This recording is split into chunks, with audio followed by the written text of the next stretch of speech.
అందరికీ నమస్తే అండి. నా పేరు శ్రీనివాసు, ఎన్ఫోర్స్మెంట్ ఆఫీసర్ అంటారు నన్ను. ఇక్కడ మన డిస్ట్రిక్ట్ యాదాద్రి భువనగిరి డిస్ట్రిక్ట్కి నన్ను నోడల్ ఆఫీసర్గా నియమించారు. పర్పస్ ఏంటంటే నిధి ఆప్కే నికట్, ప్రోగ్రామ్ పేరు నిధి ఆప్కే నికట్ 2.0. 2.0 ఏంటంటే నిధి ఆప్కే నికట్ అంటే మీ భవిష్య నిధి నికట్ అంటే తెలుసు కదా, మీ దగ్గరికి వచ్చింది. నా లోపల్లో, వీళ్ళందరి లోపల్లో భవిష్య నిధి ఆప్కే నికట్ అంటే అర్థం ఏంటంటే మీ భవిష్య నిధి మీ దగ్గరికి వచ్చింది అనమాట. ఈ ప్రోగ్రామ్ లోపల్లో నిధి ఆప్కే నికట్ 2.0 ప్రోగ్రామ్ అంట. ఓకే, అంటే 2.0 అనడానికి కారణం ఏంటంటే అంతకుముందు ఈ నిధి ఆప్కే నికట్ అనే ప్రోగ్రాము ఓన్లీ బర్కత్పుర పిఎఫ్ ఆఫీస్లో మాత్రమే ఉండేది. బర్కత్పుర ఇన్ ద సెన్స్ మీరు కుకట్పల్లి ఆఫీస్ రిలేటెడ్ అయితే కుకట్పల్లి ఆఫీస్లో, పటాన్చెరు ఆఫీస్ రిలేటెడ్ అయితే పటాన్చెరు, అట్లా ఏ ఆఫీస్ రిలేటెడ్ అయితే ఆ ఆఫీస్లో మాత్రమే, అంటే మీ పిఎఫ్ ఎక్కడ మేనేజ్ అయితే అక్కడ మాత్రమే ప్రోగ్రామ్ జరిగేది. ఎవ్రీ మంత్ 10th జరిగేది. ఇప్పుడు ఇది మనకి బ్రాడ్గా ఆలోచించి మీరు అందరూ ఆఫీస్కి రాలేదని చెప్పి గవర్నమెంట్ ఏం డిసైడ్ చేసిందంటే నిధి ఆప్కే నికట్, ఈ భవిష్య నిధి అనే ప్రోగ్రాము మీ దగ్గరికి ఈ లోపల్లో వచ్చిందన్నమాట. అంటే ఇక్కడ ప్రోగ్రామ్ వచ్చేసి మొత్తం ఆల్ డిస్ట్రిక్ట్ కవర్ అవ్వాలి. ఇది Nidhi Aapke Nikat 2.0 programme conducted by regional office provident fund office Hyderabad and ESIC Bibinagar office. So ఈ ప్రోగ్రామ్ ముఖ్య ఉద్దేశం ఏంటంటే 2 విషయాలండి. ఒకటి, పిఎఫ్ సంబంధించి, తర్వాత ఈఎస్ఐ సంబంధించి మీకు మినిమం ఏదైతే అవగాహన ఉండాలో ఆ అవగాహన కల్పించడం, అవేర్నెస్ ప్రోగ్రామ్ అనమాట. District level awareness camp and grievance redressal programme. Awareness అంటే మీకు ఏదైతే సబ్జెక్ట్ మీకు పిఎఫ్ సంబంధించి తెలియని విషయాలు ఉంటాయో అది అవేర్నెస్ కల్పించడం. రెండోది వచ్చేసి గ్రీవెన్స్ రిడ్రెసల్. ఇది ఫస్ట్ పార్ట్ అవేర్నెస్ ప్రోగ్రాము, రెండో పార్ట్ గ్రీవెన్స్ రిడ్రెసల్. పిఎఫ్ సంబంధించి ఈఎస్ఐ సంబంధించి మీకు ఏవైతే ప్రాబ్లమ్స్ ఉన్నాయో అవన్నీ కూడా మా రామకృష్ణారెడ్డి బర్కత్పుర పిఎఫ్ ఆఫీస్ ఉంటుంది, ఈయనకి ఇచ్చి మీరు రిజిస్టర్ చేసుకోవాలి మీ కంప్లైంట్ని.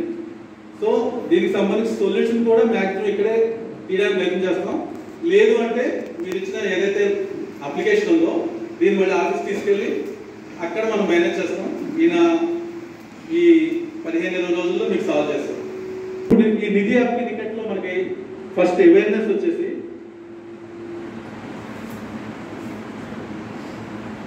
మీకు అందరికీ జీవితంలో వచ్చేది ఏంటి, రిటైర్మెంట్.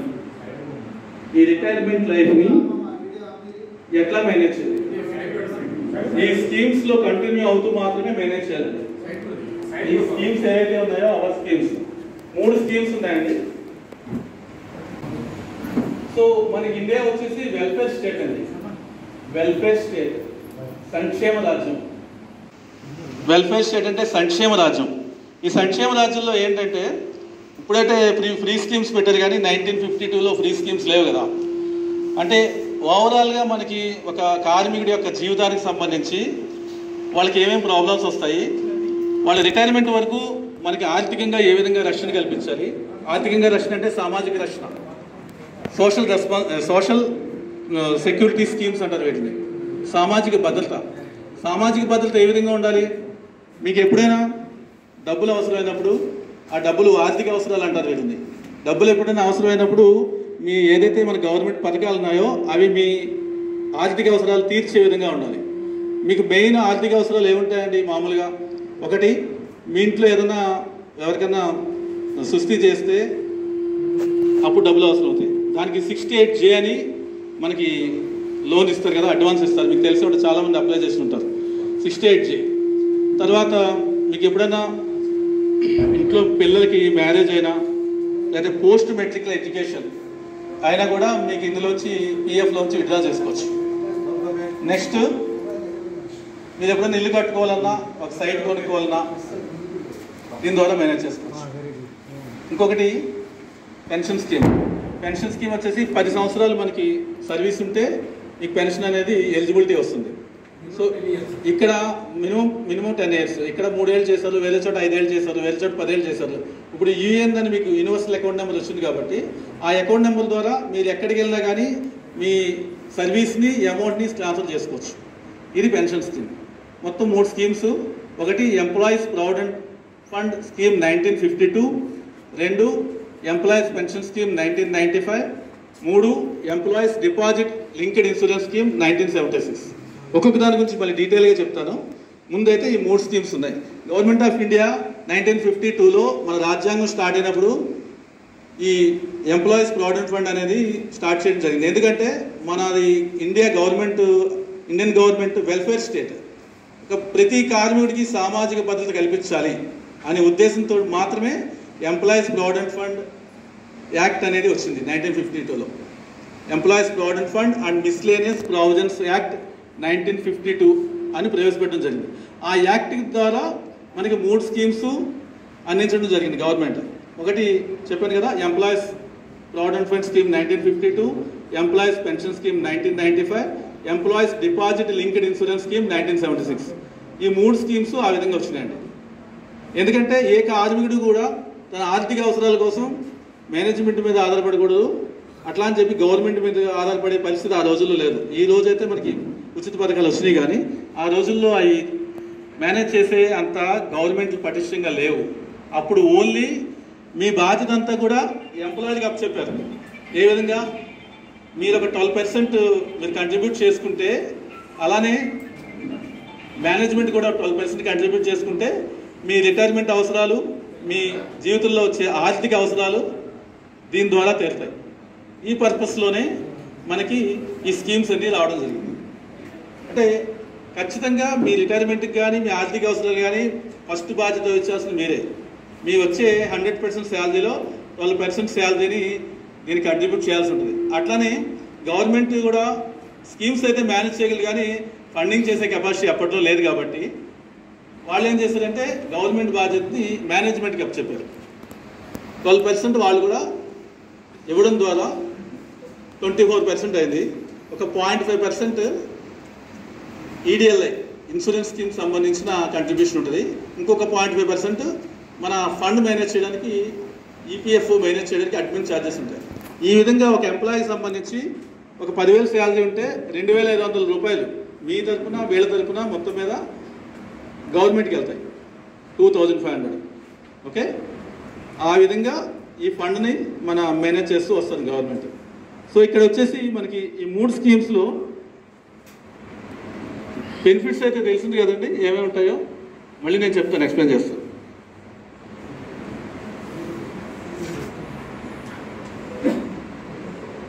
ఏజ్ ఏ పిఎఫ్ మెంబరు ఇంట్రెస్ట్ తీసుకోవచ్చు. మీరు కట్టే ఏదైతే పిఎఫ్ ఉందో ఎంప్లాయీ షేర్, 2 షేర్లు ఉంటాయండి. మీరు కట్టే షేర్ మొత్తం ఎంప్లాయీ షేర్ అంటారు. మీరు కట్టే 12% మొత్తం కూడా ఎంప్లాయీ షేర్. ఓకే, మీరు కట్టకుండా మేనేజ్మెంట్ కట్టే 12% అది ఎంప్లాయర్ షేర్ అంటారు దాన్ని. ఓకే, మీరు కట్టే ఏదైతే 12% ఉందో అది మొత్తం కూడా పిఎఫ్ షేర్ కిందే, ఎంప్లాయీ షేర్ కింద వెళ్ళిపోతుంది. ఈ షేర్ అంటారు దాన్ని, ఎంప్లాయీ షేర్. అలాగే మేనేజ్మెంట్ కట్టే 12%లో 8.33% పెన్షన్కి వెళ్తుంది. ఎంత? 8.33% పెన్షన్కి వెళ్తుంది. 3.67% మళ్ళీ పిఎఫ్కి వస్తుంది. మీ దగ్గర ఇప్పుడు 12% ఆల్రెడీ ఉంది కదా, మీ ఇంకొక ఈ షేర్ అంటారు దీన్ని, ఇంకొక షేర్ వచ్చేసి ఎంప్లాయర్ షేర్. ఎంప్లాయర్ షేర్ 2 భాగాలుగా విభజిస్తారు. 3.67% ఏమో పిఎఫ్కి వెళ్తుంది, 8.33% ఏమో పెన్షన్కి వెళ్తుంది. సపోజ్ మీ బేసిక్ శాలరీ కనుక 10,000 ఉంటే మీ దగ్గర నుంచి 1,200 కట్ చేస్తారు. పిఎఫ్ సంబంధించి మాట్లాడుకుందాం తర్వాత. ఈఎస్ఐలో ఎంత పర్సెంటేజ్ అనేది సార్ వివరిస్తారు. 10,000 ఒక నిమిషం, నేను డౌట్ సెషన్ మళ్ళీ నేను ఉంటుంది, ఖచ్చితంగా అందరి డౌట్ తెలుస్తాను. కంటిన్యూ అవునండి. లేదు అన్నీ మీరు ఒకసారి నోట్ చేసుకోండి, చెప్తాను, నేను చెప్తాను, అది కూడా చెప్తాను. 10,000 మీకు బేసిక్ ఉంటే కనుక ఆ బేసిక్ 10,000లో, అంటే నేను ఒక ఎగ్జాంపుల్ చెప్తున్నాను, ఎవరికి 10,000 ఫిక్స్డ్గా ఉండాలని లేదు. 10,000లో 12% అంటే 1,200 ఎక్స్క్లూజివ్గా ఎంప్లాయీ షేర్కి వెళ్ళిపోద్ది. ఈ షేర్ అంటారు దాన్ని.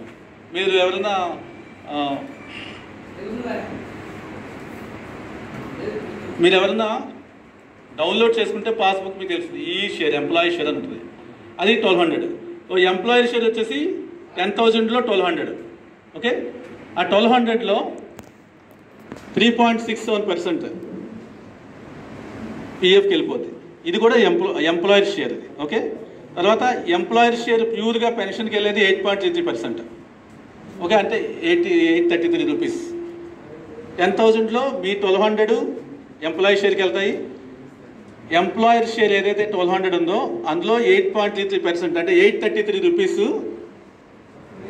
దీనికి పెన్షన్కి వెళ్తాయి. 367 rupees employer share PF share. Okay, any doubt ఉందా ఇందులో? క్లారిటీ వచ్చింది కదా.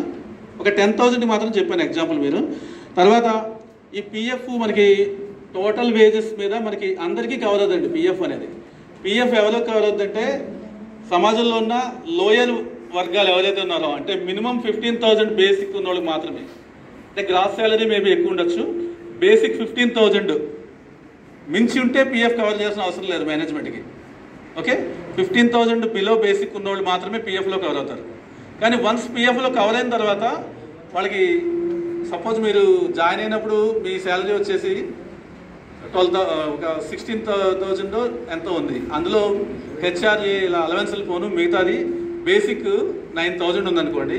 మీరు జాయిన్ అయిన తర్వాత రాబోయే కాలంలో మీరు ఆల్మోస్ట్ గ్రాస్ వచ్చేసి మీ 30,000 అవ్వచ్చు, మీ బేసిక్ కూడా మోర్ దెన్ 15,000 అవ్వచ్చు. అలాంటి సందర్భంలో మేనేజ్మెంట్కి ఒక ఫెసిలిటీ ఏంటంటే 15,000 మాత్రమే వాళ్ళు కంట్రిబ్యూట్ చేయాల్సి ఉంటుంది. నాకు 30,000 బేసిక్ ఉంటే నాకు 30,000 ఇవ్వాలని వాళ్ళకి కుదరదు ప్రాక్టికల్గా. అందువల్ల రెస్ట్రిక్షన్ ఉందండి. ఏంటంటే 15,000 అబవ్ అన్నది మేనేజ్మెంట్ పే చేసిన అవసరం లేదు. మీకు కూడా అంతే, 15,000 అబవ్ ఉంటే మీరు అది వేరే స్కీమ్ ఉంది, ఆ స్కీమ్లో ఏంటంటే ఎక్స్ట్రా పే చేసుకోవచ్చు. హయ్యర్ పెన్షన్ అని వేరేది ఉంది, నేను తర్వాత చెప్తాను. మీరు ఇప్పుడు మాత్రం తెలుసుకోవాల్సింది 15,000 అనేది రెస్ట్రిక్షన్. సపోజ్ మీకు మ్యాక్సిమం శాలరీ ఎంత ఉన్నా కానీ 15,000 అనేది బేసిక్ వేజెస్ ఆ రెస్ట్రిక్షన్కి ఉంటుంది అనమాట. మ్యాక్సిమం 15,000 అంటే మీకు ఆ 15,000 మీద మీ దగ్గర నుంచి 12% అంటే 1,800 కట్ అవుద్ది. అట్లానే మేనేజ్మెంట్ తరఫున కూడా 15,000 బేసిక్ మీద 1,800 కట్ అవుద్ది. అంటే ఒక ప్రావిడెంట్ ఫండ్ మెంబర్కి వచ్చేసి బోత్ షేర్స్ మ్యాక్సిమం నా ఆఫీస్ కట్టేది 3,600. ఓకే, ఈడిఎల్ఏ సపరేట్ అండి. ఈడిఎల్ఏలో 0.5% మేనేజ్మెంటే కడుతుంది, మీకు సంబంధం లేదు. ఓకే, అట్లా. సో ఈ విధంగా కంట్రిబ్యూషన్ అనేది ఉంటుంది. కంట్రిబ్యూషన్లో ఏమైనా డౌట్లు ఉన్నాయా?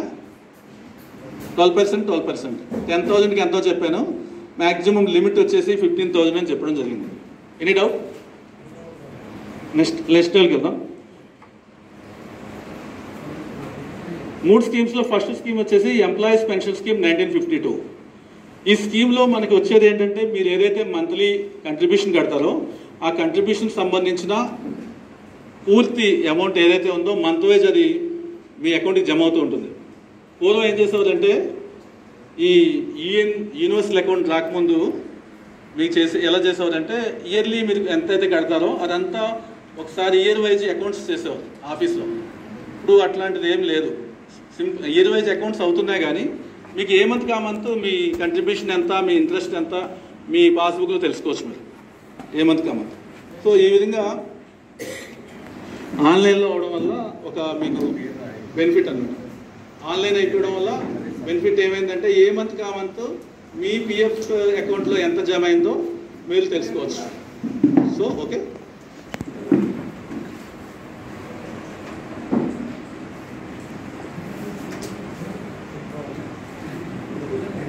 మీకు అందరికీ కూడా యూనివర్సల్ అకౌంట్ నెంబర్ అనేది ఇవ్వడం జరిగిందండి.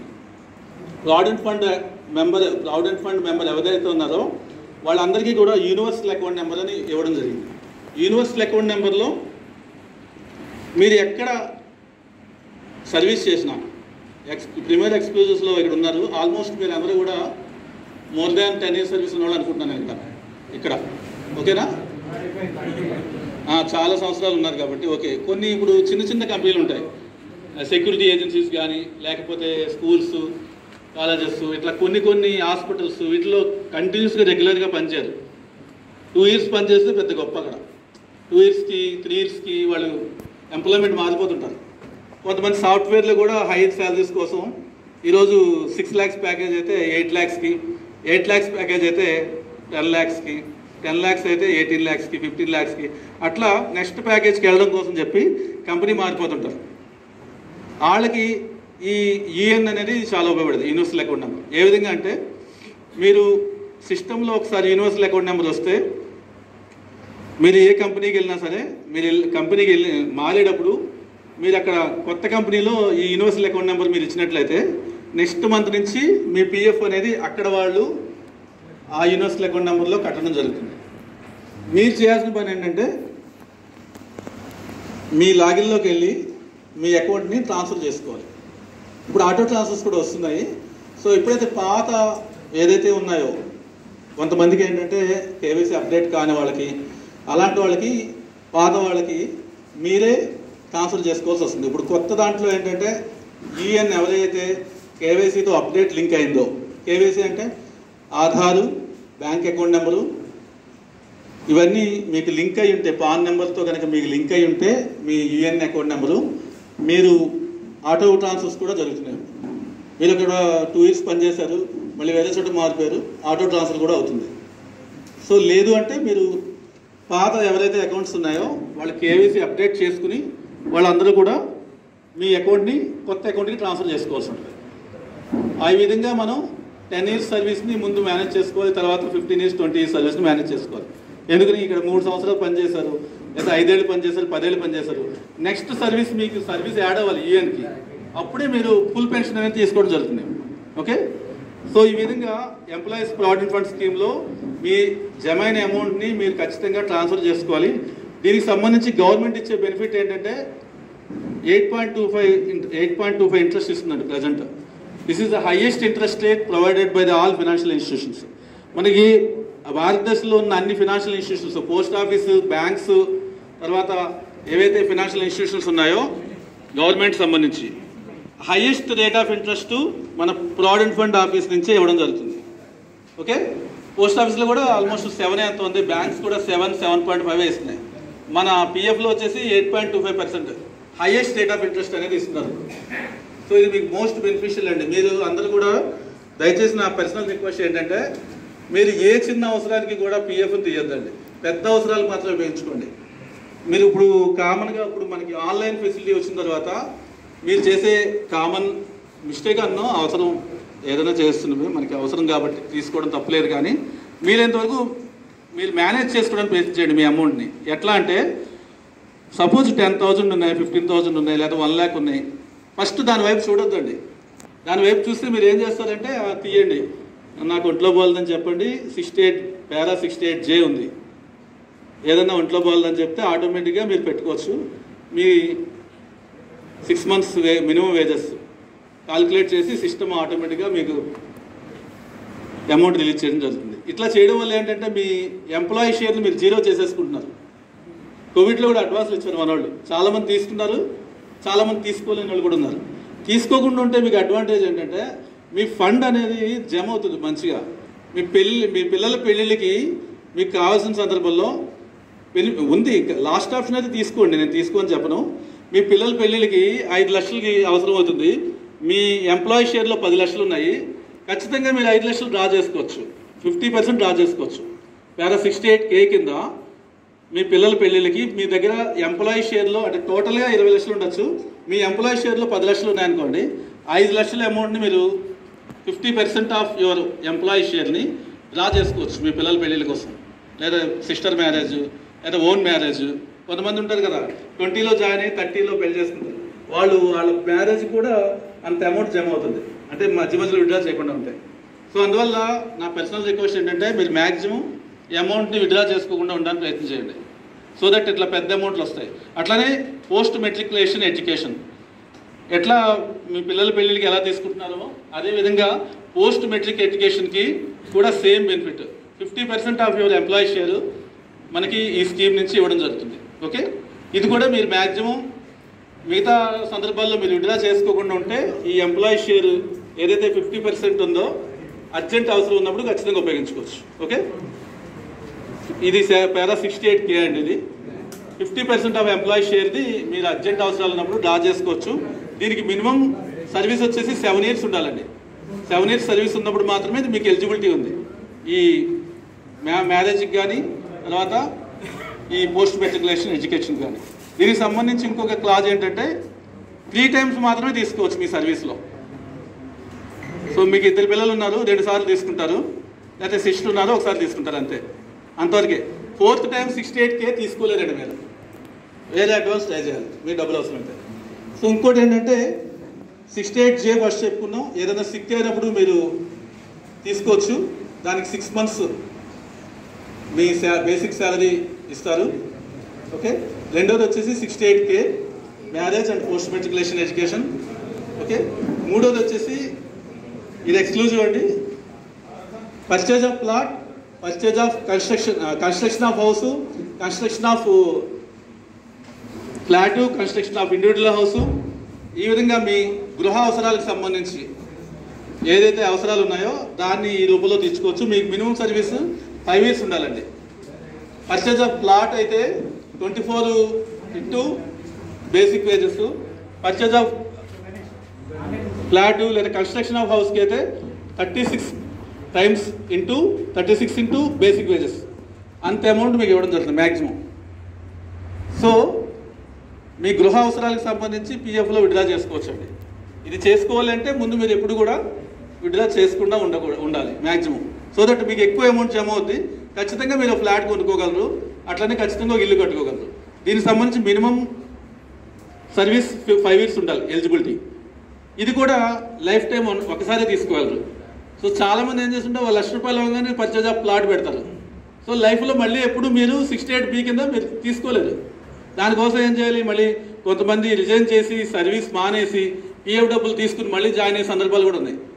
ఆ విధంగా చేయడం వల్ల ఏంటంటే సర్వీస్ లాస్ అవుతారు. ఓకే, తర్వాత ఇంకొకటి ఉంది, ఇది పారా 68B కింద వస్తుందండి.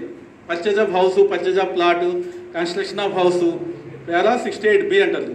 ఇంకొక పారా ఉందండి 68BB. ఇది 10 years సర్వీస్ ఉంటే మాత్రమే దీనికి ఎలిజిబిలిటీ ఉంటుంది. ఈ 10 years సర్వీస్ ఏ విధంగా అంటే, ఇప్పుడు మీరు ఎక్కడన్నా బ్యాంకులో లోన్ తీసుకున్నారండి, లేదా financial institutions HDFC bank, ICICI bank, state bank of India, లేకపోతే మీ కంపెనీలోనే లోన్లు కొంతమంది ప్రొవైడ్ చేస్తారు, అట్లా ఎక్కడన్నా. సో ఏ ఇన్స్టిట్యూషన్స్ ఫినాన్షియల్ ఇన్స్టిట్యూషన్ తీసుకున్నా 68BB కింద రీపేమెంట్ ఆఫ్ లోన్ అంటారు దీన్ని. 68BB repayment of loan. Repayment of loan కింద మీకు 10 years సర్వీస్ ఉంటే కనుక ఈ విధంగా తీసుకోవచ్చు మీరు. 68BB అంటారు పేరా వచ్చేసి. సో ఇది ఎక్స్క్లూజివ్గా 10 years సర్వీస్ మాత్రం ఖచ్చితంగా ఉండాలండి. ఓకే, ఇది కూడా మీకు మ్యాక్సిమం 36 into బేసిక్ వేజెస్. ఆ టోటల్ ఎంతైతే ఉందో ఆ అమౌంట్ మ్యాక్సిమం అమౌంట్ ఇవ్వడం జరుగుతుంది. ఇది కూడా లైఫ్ టైంలో ఒకసారి అండి. మనకి పారా 68Bలో లైఫ్ టైం ఒకసారి ఇస్తారు, దానికి 5 years సర్వీస్ ఉండాలి. దీనికి 68BBలో 10 years సర్వీస్ ఉండాలి, దీనికి కూడా లైఫ్ టైం ఒకసారి ఇస్తారు. సో అందువల్ల మీరు ఎర్లీ సర్వీస్లో కనుక మీరు లోన్ తీసుకుంటే 68B కింద కానీ, దీని లోన్ అంటే యాక్చువల్లీ అడ్వాన్స్ అంటారు. లోన్ అంటే మీరు రీపేమెంట్ చేయాలి. ఇది అడ్వాన్స్ అంటే advance under para 68B, advance under para 68BB, advance under para 68K marriages, post metrical education, advance under para 68J ఇల్నెస్కి. సో ఈ పారాలన్నీ కూడా మీరు ఖచ్చితంగా తీసుకోవాలి అంటే కనుక మీ అమౌంట్ ఎక్కువ మెయింటైన్ చేయాల్సి ఉంటుంది. ఓకే, సో పిఎఫ్ సంబంధించి ఇదండి, హయ్యర్ రేట్ ఆఫ్ ఇంట్రెస్ట్ వస్తుంది 8.25%. సో మీ అవసరాలకి, ఈ గృహ అవసరాలకి, తర్వాత ఈ పోస్ట్ మెట్రికులేషన్ అవసరాలకి, వీటన్నిటికి కూడా ఈ పిఎఫ్లోంచి విత్డ్రా చేసుకోవచ్చు. Employees provident fund scheme 1952 scheme యొక్క బెనిఫిట్స్ ఇవి. మీకు ఇందులో ఏమైనా డౌట్స్ ఉన్నాయండి? So next stage employees pension scheme 1995. Employees pension scheme 1995లో మినిమం సర్వీస్ వచ్చేసి 10 years ఉండాలి. కంట్రిబ్యూషన్ చెప్పాను కదా, మీ ఎంప్లాయర్ కంట్రిబ్యూషన్లో 8.33% దీనికి ఇవ్వడం జరుగుతుంది. సో దీని కాలిక్యులేషన్ వచ్చేసి మీకు సపోజ్ ఇక్కడ 5 years పని చేశారు, ఇంకో చోట 10 years, ఇంకో చోట 5 years, ఇట్లా మొత్తం టోటల్ జమ అవుతుందండి సర్వీస్. టోటల్ జమ అయిన తర్వాత సపోజ్ మీ సర్వీస్ 35 years అయితే మీ పెన్షన్ వచ్చేసి pensionable service into pensionable salary by 70. Pensionable service అంటే మీరు ఏదైతే సర్వీస్ చేస్తున్నారో అందులో మీ బ్రేక్స్ తీసేసి కౌంట్ చేస్తారండి పెన్షనబుల్ సర్వీస్. సపోజ్ మీరు ఒక చోట 35 years ఒక చోట పనిచేశారు అనుకుందాం. ఆ 35 yearsలో మీ 2 years మెడికల్ లీవ్ పెట్టుకున్నారు. ఆ 2 years కూడా మీకు పెన్షన్ కంట్రిబ్యూషన్ కట్టలేదు.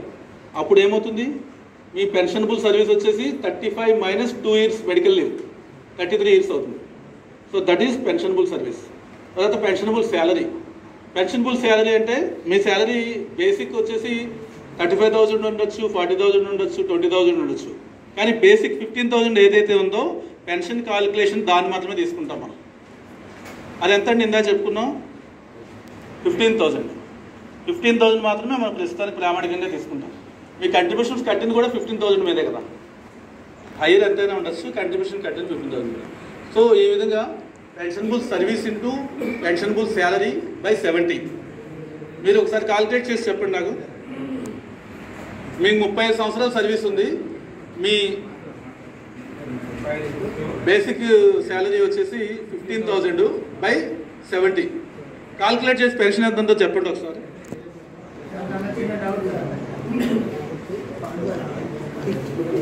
ఓకే నిమిషం ఇది అవగానే.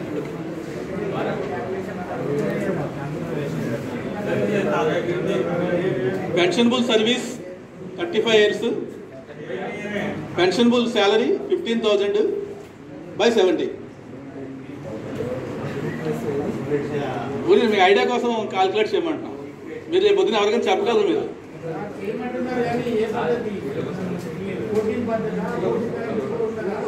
చెప్తాను, అది కూడా చెప్తాను. ఒక నిమిషం. పెన్షనబుల్ శాలరీ చెప్పారు కదా, బేసిక్ టోటల్ మంత్ బేసిక్. ఇక్కడ మీ శాలరీ స్లిప్లో బేసిక్ ఎంతైతే ఉందో 30 days ఇట్లా 7,500 వస్తుందండి. గుడ్ సార్, మీ డౌట్ వస్తుంది. నా డౌట్ వచ్చేసి 15,000 అని చెప్పారు బేసిక్కి, అది చూసుకుంటాం. 15,000 అని చెప్పారు, వర్కింగ్ డేస్ కా లేకపోతే టోటల్ మంత్ కానీ నేను అడిగేది. ఓకే, 15 days 15,000 ఏదైతే మీ శాలరీ స్లిప్ లో బేసిక్స్ వేజెస్ ఉందో అది మీరు 26 days పనిచేస్తే మీకు వస్తుంది, అంతే కదా? అది ఏమనేదంటే క్యాలిక్యులేషన్ 30 days చేస్తే తక్కువ వస్తుంది, 26 days చేస్తే ఎక్కువ వస్తుంది. మీరు మీ కంపెనీలో ఎట్లనే కాలిక్యులేట్ చేయండి. మీ ఒక నిమిషం, మీ కంపెనీలో ఒక్కొక్కరు కొంతమంది 4 days తీసేసి తీసుకుంటారు, కొంతమంది 30 days తీసుకుంటారు. కాలిక్యులేషన్ అనేది మీ కంపెనీలో రకరకాల జరగచ్చు. మీ పే స్లిప్ లో బేసిక్ వేజెస్ ఎంతైతే ఉందో అది 15,000 అబౌవ్ ఉంటే మీ 15,000 మీద కంట్రిబ్యూట్ చేయాల్సి. మీ బేసిక్ వేజెస్ అనేది మీ శాలరీ స్లిప్ లో ఎంతైతే ఉందో అదే. 30 days చేస్తే నాకు 1,400 వస్తుంది. ఓకే, 26 చేస్తే 1,500 వస్తుంది. ఆ మంత్ ఆ మంత్ మీకు బేసిక్ వేజెస్ ఎంత ఉంది? 15,000 ఉంది కదా, దాని మీద శాలరీ స్లిప్ మీద 30 రోజుల 30 రోజులు ఇస్తామని శాలరీ స్లిప్ మీద అండి.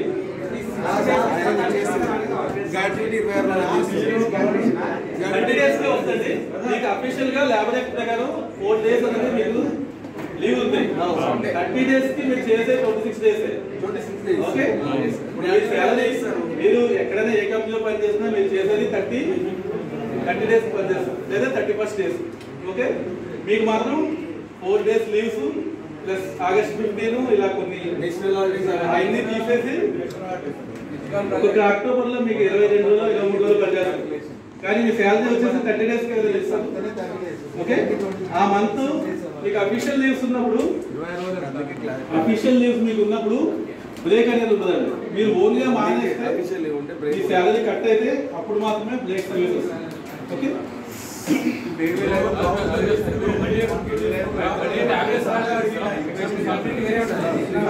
వన్ డే అడిగింది.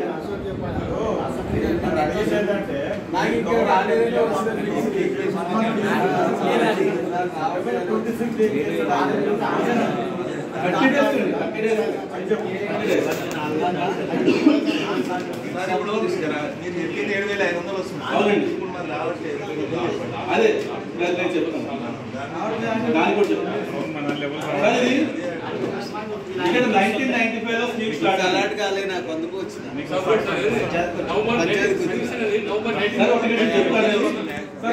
మీరు మీ డౌట్ అయితే తిరిగిపోతాండి. ఒకసారి ఒక 5 minutes అండి.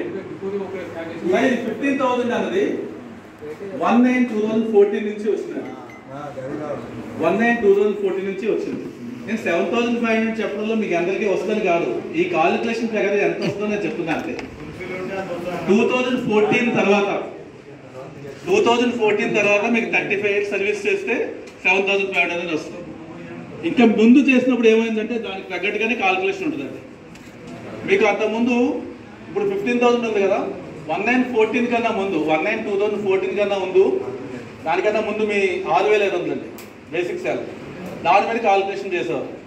సో ఇప్పుడు మనకి సర్వీస్ని ఎలా తీసుకుంటారంటే గవర్నమెంట్ కూడా ఆలోచిస్తుందండి. ఎందుకంటే గవర్నమెంట్ ఎప్పుడు కూడా మీ పైసలు మాత్రమే మీకు ఇస్తుందండి, గవర్నమెంట్ పైసలు ఏమి ఇవ్వటం లేదు ఇక్కడ. మిగిలితే తర్వాత చూద్దాం. సో సార్ ఇప్పుడు అందువల్ల ఏంటంటే మీ గవర్నమెంట్ ఏదైతే స్కీమ్స్ ఇక్కడ ఉన్నాయో మీరు ఏదైతే డబ్బులు కడుతున్నారో దాన్నే మేనేజ్ చేస్తుంది ఫండ్ని. సపోజ్ మీరు 15,000 మీద శాలరీ 15,000 మీద మీరు కంట్రిబ్యూట్ చేసినప్పుడు కాలిక్యులేషన్ 15,000 మీద ఉంటుంది. మీరు 6,500 మీద మీరు పేమెంట్ చేసినప్పుడు కాలిక్యులేషన్ కూడా 6,500 మీదే ఉంటుందండి. ఎందుకంటే ఈ పెన్షన్ ఫండ్ అనేది తరతరాలకి ఇది క్యారీ ఫార్వర్డ్ అవ్వాలి. మీరు ఎంతైతే కంట్రిబ్యూషన్ కడుతున్నారో దాన్నే గవర్నమెంట్ మేనేజ్ చేసి మీకు ఈ బెనిఫిట్స్ అనేది ఇవ్వడం జరుగుతుందండి. అంతే తప్ప మీరు 15,000 మీద కట్టినప్పుడు 6,500 మీద కట్టినప్పుడు 6,500 మీద క్యాలిక్యులేషన్ ఏదైతే ఆ పార్ట్ ఉందో దాని మీద 15,000 బెనిఫిట్ ఇచ్చినట్టయితే ఫండ్ ఎక్కువ రోజులు ఉండదండి. మీరు ఒక నిమిషం మీరు హైకోర్టులో కేసులు వేసి కొంతమంది మేనేజ్ చేస్తారు, కానీ ఈ విధంగా మేనేజ్ చేయడం వల్ల ఏమవుతుందంటే భవిష్యత్తులో రాబోయే తరాలకి పెన్షన్ ఇవ్వడానికి పెన్షన్ అందులో ఫండ్లో అమౌంట్ ఉండదండి. ఈ రోజు మీకు బెనిఫిట్ రావచ్చు సార్. ఇవి లక్షల కోట్లు ఏం చేస్తారు, ఇలాంటి డౌట్లు మీరు గవర్నమెంట్ అడగండి సార్, ప్లీజ్ నన్ను అడగద్దు. ఎందుకంటే నేను గవర్నమెంట్లో చాలా చిన్న వ్యక్తిని నేను. మీరు ఏదైనా అంటే మీ స్కీమ్స్ సంబంధించి డౌట్లు అడగండి, కానీ మీరు ఇట్లా ఓవరాల్గా డౌట్లు గవర్నమెంట్ అడిగే క్వశ్చన్ నన్ను అడగద్దండి దయచేసి. నేను డిసెంబర్ 31 రిటైర్మెంట్ అయిపోయినా 2023 సార్. ఇప్పుడు మేము వచ్చిన స్కీమ్ మేము వచ్చిన పర్పస్ సార్, ఇది నేను నోట్ చేసుకుంటాను ఈ గ్రీవెన్స్ ని. రామకృష్ణ గ్రీవెన్స్ నోట్ చేసుకోండి, నెంబర్ నోట్ చేసుకోండి. సార్ మీరు లైవ్ లో ఉండేటప్పుడు లైవ్ గా 17,000 అకౌంట్ ఉంది, ఆయన మీకు కాంటాక్ట్ ఉంటారు, ఆయన మొబైల్ నెంబర్ ఇది అన్నారు. పిక్చర్ ఎవరైతే ఉంటారో ఆయన ప్రాబ్లమ్ సాల్వ్ చేసుకుంటారు. పిక్చర్ లో ఉండేవాళ్ళు చాలా మంది ఉన్నారు సార్. పిక్చర్ లో ఎవరెవరు ఉంటారో నేను చెప్తాను. మీ ఫండ్ మేనేజ్ చేయడానికి పిక్చర్ లో యాజ్ ఎన్ఫోర్స్మెంట్ ఆఫీసర్ గా నేనుంటా. అకౌంట్స్ లో ఉన్నారు, డిపార్ట్మెంట్ అకౌంట్స్ వాళ్ళు ఉంటారు, క్యాష్ సెక్షన్ వాళ్ళు ఉంటారు. పిక్చర్ లో ఆల్మోస్ట్ మీకు 400 మంది ఎంప్లాయీస్ పనిచేస్తారండి పిక్చర్ లో. ఓకే, అయితే అదే రెస్పాండ్ కాదని చెప్పి మేము వచ్చామండి సార్. మీరు కోపడద్దు, నేను అదే చెప్తున్నా. మీరు ఇక్కడికి వచ్చింది మేము ఎందుకంటే మీ గ్రీవెన్స్లన్నీ రిజిస్టర్ చేసుకుని సాల్వ్ చేయడానికి వచ్చామండి. మీరు నేను పర్సనల్గా తీసుకుంటాను నేను సార్, నోట్ చేసుకోండి. మీరు అప్లికేషన్ ఎప్పుడు ఇచ్చారు, వీళ్ళు ఎన్నిసార్లు రిజెక్ట్ అయింది, ఎందుకు రిజెక్ట్ అయింది, మీరు ఒకసారి ఆ రిజెక్ట్ అయిన రీజన్స్ తీసుకుని డిపార్ట్మెంట్లో మనకి డీలింగ్ అసిస్టెంట్ ఉంటారు, ఆ డీలింగ్ అసిస్టెంట్ దగ్గరికి వెళ్ళి ఈ పర్సనల్గా కంక్లూడ్ చేయండి సార్. ఖచ్చితంగా సాల్వ్ చేద్దామండి సార్. మీరు కోఆపరేట్ చేస్తే నేను ఖచ్చితంగా సాల్వ్ చేస్తాం. ఇప్పుడు ఒక నిమిషం అండి, దయచేసి ఒక నిమిషం అండి. ఇప్పుడు నేను 500 మంది ప్రాబ్లమ్స్ ఈ రోజు నేను సాల్వ్ చేయలేను, కాకపోతే నేను వచ్చింది మాత్రం ఫుల్గా నేను పర్పస్ఫుల్గా చేస్తానండి. దయచేసి కోఆపరేట్ చేయండి.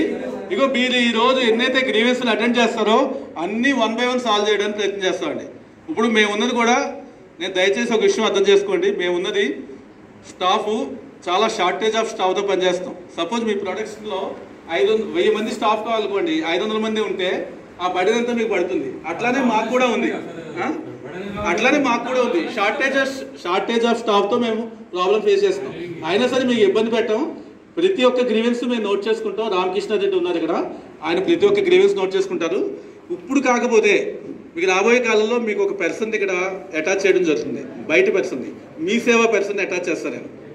ఓకే, ఏది నేను ఇక్కడ అటాచ్ చేస్తాను, నేను ఇక్కడ అది మీ ఇష్టం. అది ఇప్పుడు అలాగేనండి. మీకు ఒక్క నిమిషం అండి, మీ ప్రాబ్లమ్ సాల్వ్ కావాలంటే అటాచ్ చేస్తారండి. లేదు మీరు ఆఫీస్లో మీరు మేనేజ్ చేసుకుంటారంటే మేనేజ్ చేసుకోండి. సార్ ఒక నిమిషం అండి. సార్ నేను కూడా వ్యవస్థలో ఒక వ్యక్తిని మాత్రమే. వ్యవస్థ పెద్దది ఉంటండి. 400 మంది ఎంప్లాయీస్ ఉన్నారు మా దగ్గర ఆఫీస్లో. 400 మందిలో ఇక్కడ నేను రెస్పాన్సిబుల్గా తీసుకుని మీకు అటాచ్ చేస్తా అంటాను ఒక పర్సన్కి. అది మీరు మేనేజ్ చేసుకోండి, లేదంటే ఆఫీస్లో వచ్చి ప్రాబ్లమ్ సాల్వ్ చేసుకోండి. నాకేమీ పర్సనల్ ఇంట్రెస్ట్ లేదండి ఇందులో. సార్ ప్రాబ్లమ్స్ నేను అందుకే నేను అది ఎక్స్ప్లెయిన్ చేయడానికి వచ్చాను నేను. ఓకే, ఒక పర్సన్కి వచ్చేసి దయచేసి అర్థం చేసుకోండి సార్. కూర్చోండి ప్రశాంతంగా. మీకు ఇప్పుడు స్కీమ్లో 2 స్కీములు చెప్పారండి. పెన్షన్ స్కీము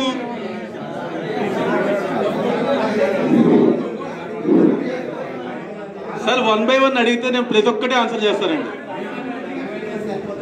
1 by 1 మీరు అడగండి, నేను ప్రతి ఒక్కటి ఆన్సర్ చేస్తాను.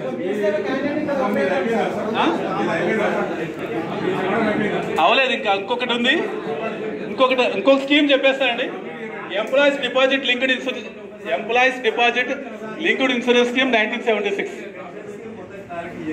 Okay okay. పెన్షన్ స్కీమ్లో మీకు ఒక కాలిక్యులేషన్ చెప్పానండి. ఈ కాలిక్యులేషన్ వచ్చేసి మీకు చెప్పాను కదా, 6500 శాలరీ ఉన్నప్పుడు ఆ విధంగా కాలిక్యులేట్ అవుతుంది. మీ 35 సర్వీస్ ఏదైతే ఉందో మీరు ఏ జోన్లో ఉన్నారో ఆ జోన్లోనే కన్సిడర్ చేస్తారు ఆ సర్వీస్ని. 6500 జోన్లో ఉన్నప్పుడు ఆ సర్వీసే కౌంట్ అవుతుంది. మీకు కాలిక్యులేషన్ కూడా ఆ విధంగానే ఉంటుంది. అట్లానే 15,000లో ఎంత సర్వీస్ ఉందో ఆ తగ్గట్టుగానే 15,000 సర్వీస్ కౌంట్ అవ్వడం జరుగుతుందండి. నవంబర్ 95 బిఫోరు అసలు మనకి ఈ స్కీమ్ వర్తించండి 1995లో. మీరు ఓన్లీ అది పాస్ట్ సర్వీస్ బెనిఫిట్ అని ఇస్తారండి. Past service benefit. ఓకే, ఆ పాస్ట్ సర్వీస్ బెనిఫిట్లో మీకు కొంత కాలిక్యులేషన్ ఉందండి. నేను డీటెయిల్గా కావాలంటే మీకు ఆల్మోస్ట్ 2-3 రోజులు టైం పడుతుంది అదంతా చెప్పాలంటే. ఎందుకంటే ఇంత బుక్ ఉంటుంది మా దగ్గర. ఆ బుక్ మొత్తం నేను చెప్పలేను. డీటెయిల్గా కావాలంటే మీకు టైం పడుతుంది. మీకు సింపుల్గా చెప్పాలంటే ఒక టేబుల్ సి అని ఒకటి ఉంటుందండి. ఆ టేబుల్ సిలో కొన్ని ఈ సర్వీస్ కింద అంటే ఒక 1 year సర్వీస్ ఉంటే 1.10, 2 years సర్వీస్ ఉంటే 2.20, 3 years సర్వీస్ ఉంటే 3.10. ఇట్లా ఒక టేబుల్ సి ఉంది. ఆ టేబుల్ సి ప్రకారం బెనిఫిట్ ఇవ్వడం జరుగుతుంది. ఈ పెన్షన్ స్కీమ్లో కూడా 2 ఉన్నాయండి. ఒకటి withdrawal benefit, 2 pension. Withdrawal benefit ఎప్పుడంటే లెస్ దాన్ 10 years సర్వీస్ ఉంటే విత్డ్రావల్ బెనిఫిట్. మీరు 8 years పనిచేశారు, ఫ్యూచర్లో ఎక్కడ పనిచేయడానికి మీకు స్కోప్ లేదు, మీరు వెళ్ళి వ్యవసాయం చేసుకుందాం అనుకుంటున్నారు. ఆ సందర్భంలో మీరు 8 years సర్వీస్ని మీరు అమౌంట్ తీసుకోవచ్చు, లేదా 3 years సర్వీస్ని మీరు అమౌంట్ తీసుకోవచ్చు. దానికి విత్డ్రావల్ బెనిఫిట్ ఉంటుంది. ఆ విత్డ్రావల్ బెనిఫిట్ వచ్చేసి యాజ్ పర్ టేబుల్ సి అనేది ఇవ్వడం జరుగుతుంది. అట్లానే ఈ పెన్షన్ 1995లో ఈ 10 years సర్వీస్ ఏదైతే ఉందో ఆ సర్వీస్ సంబంధించి 95 బిఫోర్ సర్వీస్ ఉంటే దానికి పాస్ట్ సర్వీస్ బెనిఫిట్ అనేది ఒక కాలిక్యులేషన్ ఉంటుంది. ఆ కాలిక్యులేషన్లో పాస్ట్ సర్వీస్ బెనిఫిట్ అనేది ఫిక్స్ చేస్తారు. 120 rupees, 130 rupees. Past service benefit plus present service బెనిఫిట్లో 6500 ఏదైతే శాలరీ ఉందో ఈ 6500 కన్నా ఇంకోటి ఉందండి. 1994 నుంచి తర్వాత 2002 వరకు 3500, తర్వాత 5000, 6500, తర్వాత ప్రజెంట్ 15,000. ఈ విధంగా మనకి బేసిక్ శాలరీ పెరుగుతూ వస్తుందండి లిమిట్ అనేది. ఓకే, 15,000 వెనక్కి వెళ్తే 6500, ఇంకా వెనక్కి వెళ్తే 5000, ఇంకా వెనక్కి వెళ్తే మీరు 1994 అని చెప్తున్నారు 3500 బేసిక్ ఉండదు. సో ఈ సర్వీసు పాస్ట్ సర్వీస్ బెనిఫిట్ ఆ విధంగా ఇవ్వడం జరుగుతుంది.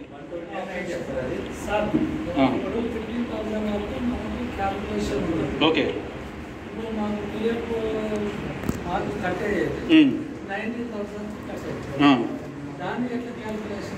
19,000 కట్ అవుతుందండి. 19,000 కట్ అయితే అది ఓన్లీ పిఎఫ్కేనండి. ప్రావిడెంట్ ఫండ్లో మీరు ఎంత బేసిక్ ఉంటే అంత మీద కట్ అవుతుంది, అదంతా పిఎఫ్కి వెళ్ళిపోతుంది. పెన్షన్కి 15,000 మీద మాత్రమే పోతుంది. ఓకే, పెన్షన్కి వచ్చేసి 15,000 లిమిట్. మీది ఎక్స్క్లూజివ్గా ఎక్స్ట్రా ఏదైతే ఉందో అది మొత్తం కూడా మీ పిఎఫ్లో జమ అవుతుంది, ప్రావిడెంట్ ఫండ్లో జమ అవుతుంది. పెన్షన్ స్కీమ్ 15,000 మీద మాత్రమే కాలిక్యులేట్ చేస్తారు. తీసుకో అంతే.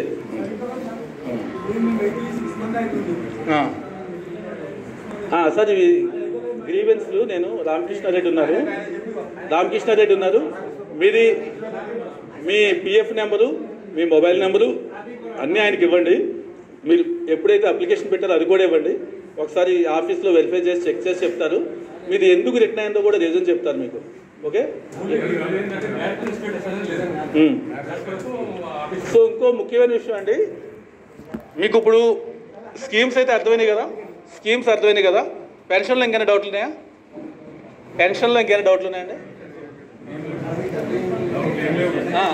ఇంకోటి employees deposit linked insurance scheme ఉందండి 1976. ఈ స్కీమ్లో ఏంటంటే కంట్రిబ్యూషన్ వచ్చేసి 0.5% మాత్రమే. ఈ ఇన్సూరెన్స్ స్కీమ్లో కంట్రిబ్యూషన్ వచ్చేసి 0.5% మాత్రమే. అది కూడా ఎవరు పే చేస్తారండి? 15,000 మీకు శాలరీ ఉంటే అందులో 0.5% అంటే ఎంత అండి? 75 రూపీస్ మాత్రమే. ఈ 15,000 శాలరీ ఉంది మీకు, అందులో ఈడిఎల్ఏ కంట్రిబ్యూషన్ 0.5% అంటే 75 రూపీస్. ఈ 75 రూపీస్ మీరు కట్టరు, ఎంప్లాయర్ కడతారు. దీనివల్ల బెనిఫిట్ ఏంటంటే మనకి 7 lakhs వరకు మనకి ఇన్సూరెన్స్ అనేది కవర్ అవుతుంది. 7 lakhs వరకు. ఇక్కడ మనకి స్కీమ్లో ముఖ్యమైన ఉద్దేశం ఏంటంటే employees deposit linked insurance scheme 1976. Okay. ఇది డిపాజిట్ లింక్డ్ ఇన్సూరెన్స్ అండి. 7 lakhs అనేది మ్యాక్సిమం ఇస్తారు. మీ డిపాజిట్ కనుక లాస్ట్ యావరేజ్ 12 monthsలో మీ డిపాజిట్ యొక్క యావరేజ్ బ్యాలెన్స్ వచ్చేసి మోర్ దెన్ 7 lakhs ఉంటే 7 lakhs అనేది వస్తుంది. అందుకే నేను ఇందాక చెప్పాను కదా, ఎప్పుడు కూడా మీ ఫండ్ని మ్యాక్సిమం అమౌంట్ ఉంచుకుంటే ఇన్సూరెన్స్ కూడా మ్యాక్సిమం అమౌంట్ వస్తుందండి. రమేష్ అన్న వ్యక్తి ఒక అతను ఉన్నాడండి, ఆయన ఎప్పటికప్పుడు విత్డ్రా చేసుకుంటూ వచ్చేసాడు. ఓకే. అతను సురేష్ అన్న వ్యక్తి ఇంకో అతను ఉన్నాడు. రమేష్ అకౌంట్లో కేవలం 10,000 మాత్రమే ఉన్నాడు అతను చనిపోయే టైంకి. సురేష్ అన్న వ్యక్తికి అయితే ఎప్పుడు విత్డ్రా చేయలేదు. అతను అమౌంట్ వచ్చేసి 10 lakhs ఉంది అతనికి.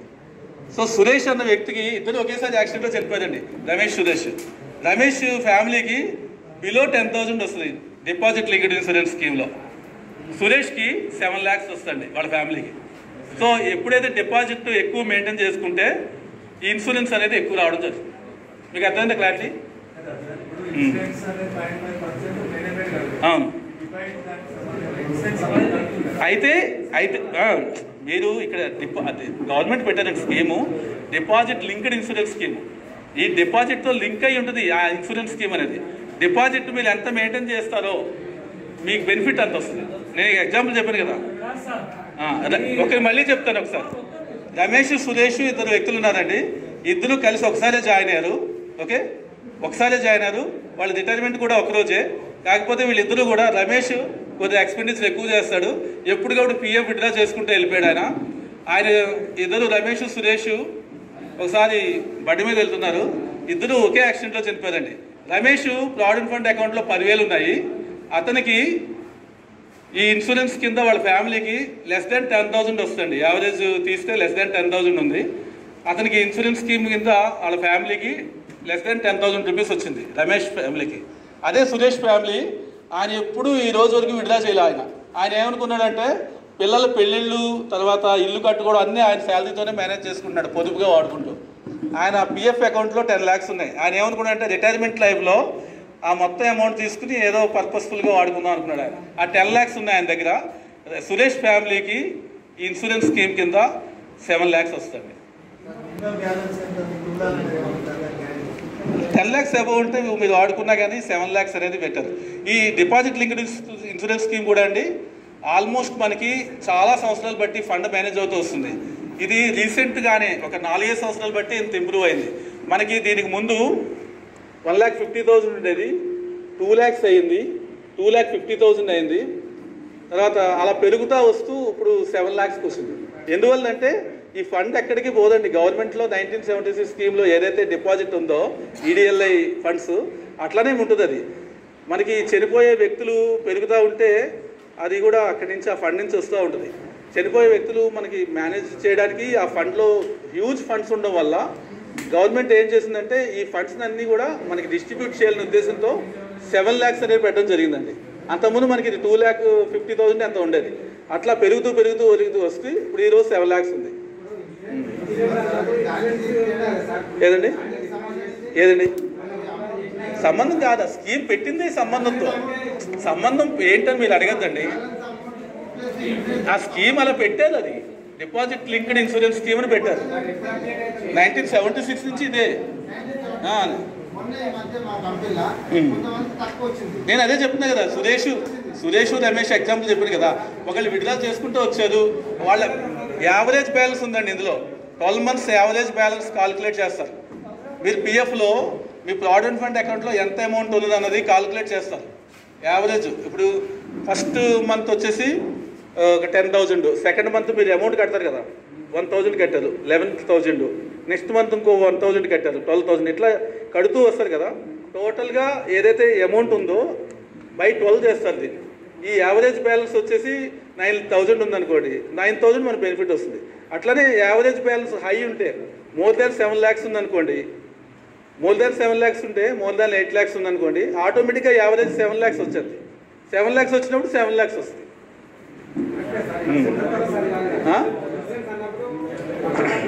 సార్ ఇప్పుడు గవర్నమెంట్ స్కీమ్ నేను ఎక్స్ప్లెయిన్ చేయనండి, అలా ఎందుకు ఉండద్దు స్కీమ్ అంటే నేనేం చెప్పను.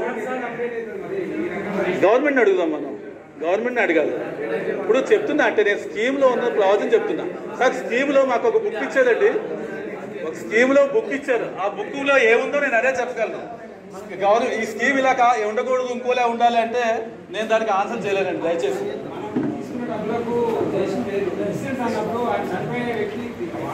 స్కీమ్లో మీరు చెప్పింది లేదు సార్. స్కీమ్లో ఏముందో నేను అదే చెప్పగలను.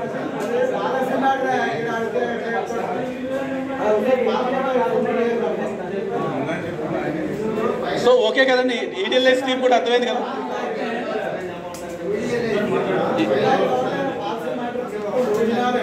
5 lakhs.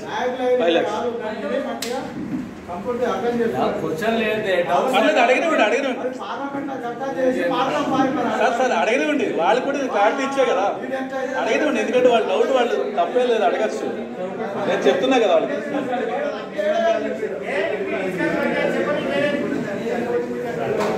కాల్కులేషన్ అంతా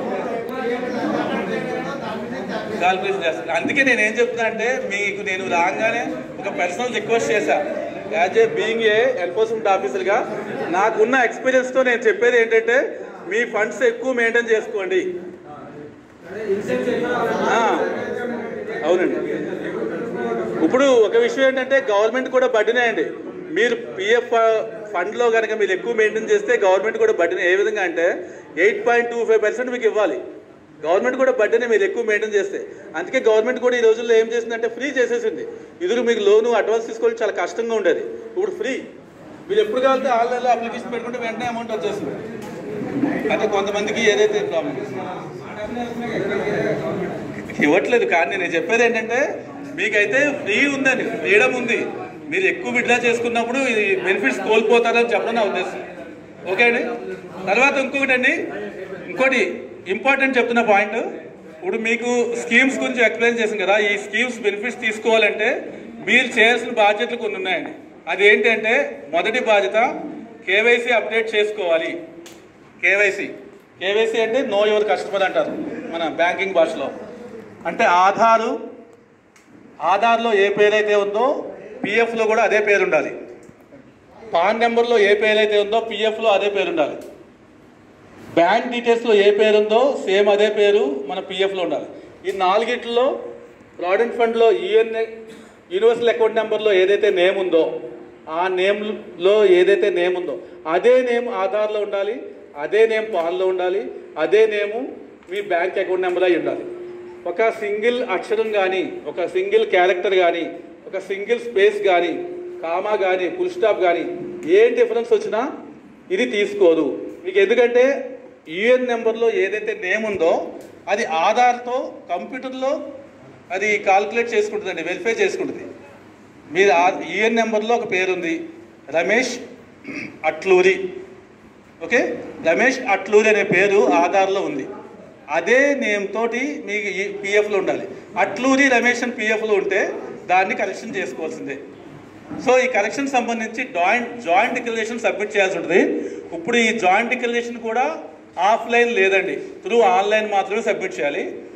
తర్వాత ఈ జాయింట్ డిక్లరేషన్స్లో ఏవైతే మీ నేము, తర్వాత మీ డేట్ ఆఫ్ బర్త్, మీ ఫాదర్ నేము, మీ జెండరు, ఇవి మీరు ఏదైనా మిస్టేక్స్ ఉంటే చేంజ్ చేసుకోవచ్చు. మైనర్ మిస్టేక్ ఉంటే మనకి ఆధార్ ఉంటే సరిపోతుందండి.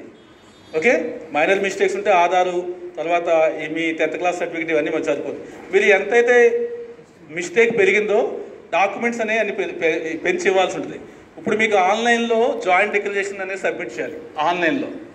ఆన్లైన్ జాయింట్ డిక్లరేషన్కి మీకు ఉన్నటువంటి నేమ్ కరెక్షన్ బట్టి, తర్వాత జెండర్ కరెక్షను, లేకపోతే డేట్ ఆఫ్ బర్త్ కరెక్షను, ఇవన్నిటికీ కూడా మినిమం డాక్యుమెంట్స్, రిక్వైర్డ్ డాక్యుమెంట్స్ వచ్చేసి ఫస్ట్ ఆధారు, సెకండ్ మీ 10th class certificate, 3 pan number, 4 మీ పాస్పోర్ట్ ఎవరికైనా ఉంటే పాస్పోర్టు, తర్వాత date of birth certificate. 10th class certificate వేరు, డేట్ ఆఫ్ బర్త్ సర్టిఫికేట్ వేరు.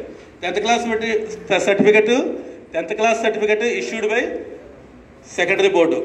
ఓకే, అట్లనే మీ date of birth certificate issued by MRO, లేకపోతే local మీ పంచాయతీ సెక్రటరీ వాళ్ళు ఇష్యూ చేస్తారు. సో అందువల్ల ఈ అన్నీ కూడా మీరు డాక్యుమెంట్స్ ఎన్ని అయితే ఎక్కువ ప్రొవైడ్ చేస్తారో, ఇప్పుడు మనకి జాయింట్ డిక్లరేషన్ ఆన్లైన్లో పెడుతున్నారండి.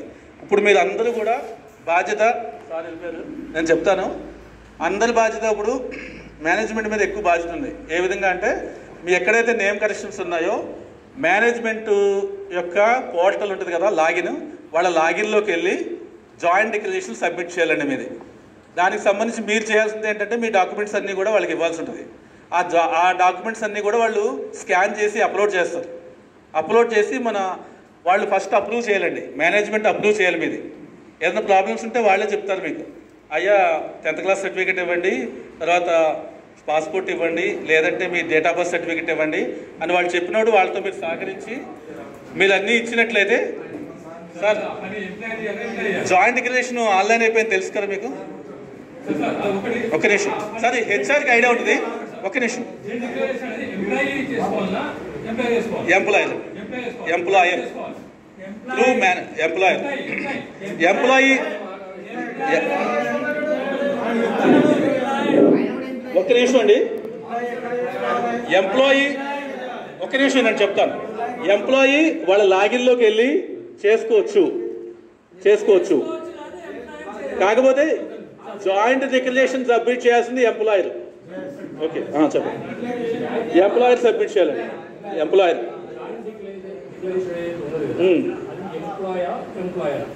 ఇక్కడ మీరు ఒక్కసారి నిదానంగానండి, ఎంప్లాయర్ సబ్మిట్ చేయాల్సి ఉంటుందండి.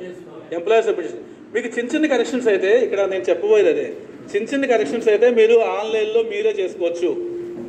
ఓకే, చిన్న కరెక్షన్స్ అంటే ఎగ్జాంపుల్ అట్లూరి సురేష్ అట్లూరి, ఇట్లా ఉన్నప్పుడు మీ ఆధారు, మీ 10th క్లాస్ సర్టిఫికేట్ పెట్టేసి మీరు ఆన్లైన్లో పెట్టుకోవచ్చు.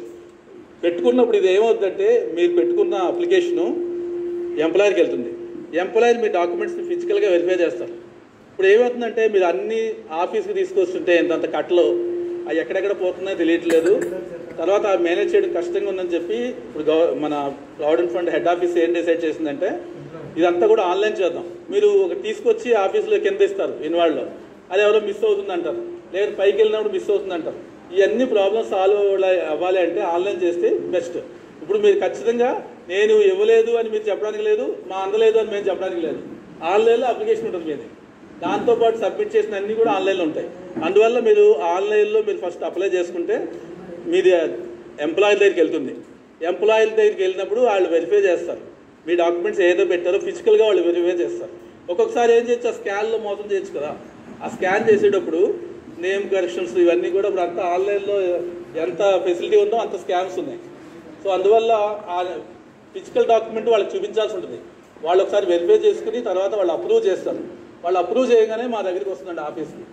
ఆఫీస్కి వచ్చిన తర్వాత ఆఫీస్లో కూడా మళ్ళీ ఒకసారి వెరిఫై చేస్తాం. ఆఫీస్లో సాటిస్ఫై అయితే కరెక్ట్గా ఉన్నాయి డేటా అనిపిస్తే అప్రూవ్ చేస్తారు, లేకపోతే రిజెక్ట్ చేస్తారు. రిజెక్ట్ చేసినప్పుడు ఖచ్చితంగా రీజన్ మెన్షన్ చేస్తారండి. ఆ రీజన్ మెన్షన్ చేస్తారు. ఏం చెప్తారంటే సమ్ మిస్టేక్ ఉంది అని చెప్పి అక్కడ ఖచ్చితంగా డీటెయిల్గా రాస్తారు. ఆ మిస్టేక్ తోటి మళ్ళీ వెనక్కి వస్తుంది. వెనక్కి వచ్చినప్పుడు ఆ మిస్టేక్ని వీళ్ళు రెక్టిఫై చేసి మళ్ళీ పంపించవచ్చు. ఎంప్లాయర్స్కి ఇవ్వాల్సింది మీరు ఖచ్చితంగా మ్యాక్సిమం సర్టిఫికెట్స్ ఇవ్వండి. మీ ఆధార్ ఇవ్వండి, మీ పాన్ నెంబర్ ఇవ్వండి, తర్వాత మీ పాస్పోర్ట్ ఇవ్వండి, మీ డేట్ ఆఫ్ బర్త్ సర్టిఫికేట్ ఇవ్వండి, మీ 10th క్లాస్ సర్టిఫికేట్ ఇవ్వండి, మీ డ్రైవింగ్ లైసెన్స్ ఇవ్వండి. ఎన్నైతే సర్టిఫికెట్లు ఉన్నాయో అవన్నీ కూడా మ్యాక్సిమం ఇవ్వగలిగితే వాళ్ళు ఈజీ అండి చేయడానికి. ఓకే, తర్వాత ఓటర్ ఐడి మీరు ఇవి కూడా చెక్ చేసుకోండి. మీ 7 చెప్పాను నేను ఇప్పుడు, ఆధారు, పాను, తర్వాత ఓటర్ ఐడి, ఇవన్నీ మీకు ఆల్మోస్ట్ 7 చెప్పాను కదా. ఈ 7లో ఏదైతే కరెక్ట్గా అన్నీ ఉన్నాయో అవి మాత్రమే ఇవ్వండి. 4 అది 3. ఓకే, మళ్ళీ అందులో ఒకటి, ఆధార్లో ఒకటి, బ్యాంక్ అకౌంట్లో ఒకటి, పాన్ నెంబర్లో ఒకటి ఉంటే మా వాళ్ళు కన్ఫ్యూజ్ అవుతారు, రిజెక్ట్ చేస్తారు. ఫస్ట్ ఈ లెవెల్లోనే రిజెక్ట్ అవుద్ది, ఈ లెవెల్లో రిజెక్ట్ అవుతే మా వాళ్ళు ఖచ్చితంగా రిజెక్ట్ చేస్తారు. మీరు ఏదైతే సర్టిఫికెట్స్ ఇస్తున్నారో, మీరు ఏదైతే ఐడి కార్డ్స్ ఇస్తున్నారో ఆల్మోస్ట్ చెప్పుకున్నాం కదా, PAN, Aadhaar, passport, voter ID, bank passbook, driving license, ఇవన్నీ ఉన్నాయి కదా. ఈ అన్నిటిలో కూడా మ్యాక్సిమం నేమ్ ఒకలానే ఉండాలండి. నేమ్ కానీ మీరు ఏదైతే కరెక్షన్ పెడుతున్నారో ఫాదర్ నేమ్ కానీ, 10th class certificate, secondary school certificate, ఇవన్నీ కూడా మ్యాక్సిమం ఒకలా ఉంటే మాత్రమే అది వాళ్ళు ఓకే చేస్తారు. సార్ ఇది ఏమనుకోవద్దు, ఈ స్కీమ్ ఎందుకు పెట్టాలో కూడా చెప్తున్నాను నేను. ఎంత స్ట్రిక్ట్గా ఎందుకు పెట్టాల్సి వస్తుందంటే, కొన్ని ఆఫీసుల్లో ఈ నేమ్ కరెక్షన్స్ ఇవన్నీ పెట్టుకుని ఫండ్స్ని కొంతమంది మేనేజ్ చేసి వాళ్ళు ఒకళ్ళ డబ్బులు ఇంకొకళ్ళు తీసుకోవడం జరుగుతుంది. అందుగురించి మీ డబ్బులు మీకు సేఫ్గా ఉండడానికి మాత్రమే ఈ జాయింట్ డిక్లరేషన్ స్ట్రిక్ట్గా పెట్టడం జరిగిందండి. చాలామంది అనుకోవచ్చు ఎన్ని అడుగుతున్నారు మమ్మల్ని ఇబ్బంది పెడతారని. కాదండి, మీ ఫండ్ మీకు సేఫ్గా ఉంచడం కోసమే గవర్నమెంట్ ఇంత స్ట్రిక్ట్గా మెయింటైన్ చేస్తుంది. ఏమవుతుందంటే చాలా సందర్భాల్లో ఏదైనా ఫ్రాడ్లెంట్ జరగడానికి అవకాశం ఎక్కువ ఉందండి. ఇందులో ఒకళ్ళ సర్టిఫికెట్ ఇంకోళ్ళు ఇస్తే ఫ్రాడ్ జరిగితే మీ అమౌంటే విడుదల అయిపోతుంది, వేరే వాళ్ళు ఎవరో తీసేసుకుంటారు. ఇది కాకూడదు అంటే మీరు కోఆపరేట్ చేయాలి. ఏవైతే డాక్యుమెంట్స్ అడిగామో మ్యాక్సిమం అవన్నీ ఇవ్వడానికి ప్రయత్నించాలి.